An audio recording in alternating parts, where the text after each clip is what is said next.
يطلع بيها عبد ربه، جاي له تمساح وعبد ربه فكر في العاليه، حلوه حجازي، هوبا فتح الله، جول جول يا فتح الله، يا سلام يا حجازي.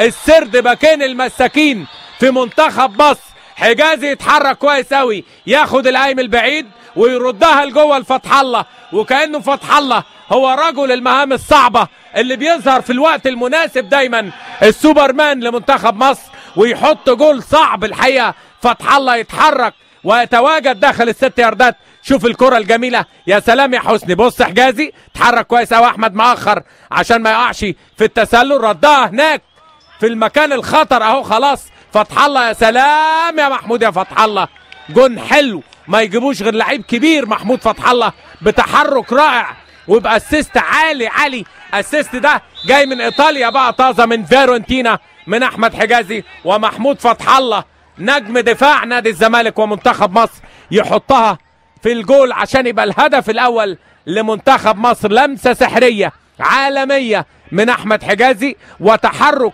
بفولو رائع. 18 وخسرنا 19. سجل منتخب مصر بالجول ده 137 هدف واهتزت شباكنا 71 مره.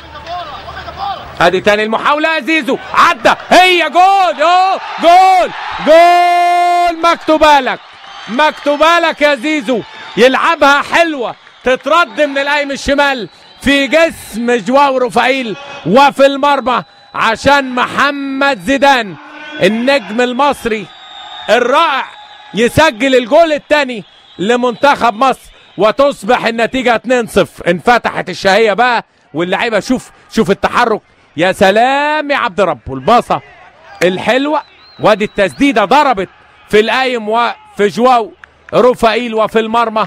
الجول لا والله تسديده تمساح عشان نديلك حقك يا تمساح. زيدان اتحرك كويس قوي، حاطط فيها قوه، واللي خلى الكوره تسكن شباك جواو رفائيل انه شايط بقوه. زيدان بص مرجح وشاط بالشمال بقوه، خدت ايد رفائيل والقايم الشمال والمرمى. دقيقه 63 محمد زيدان يجعلها ثنائيه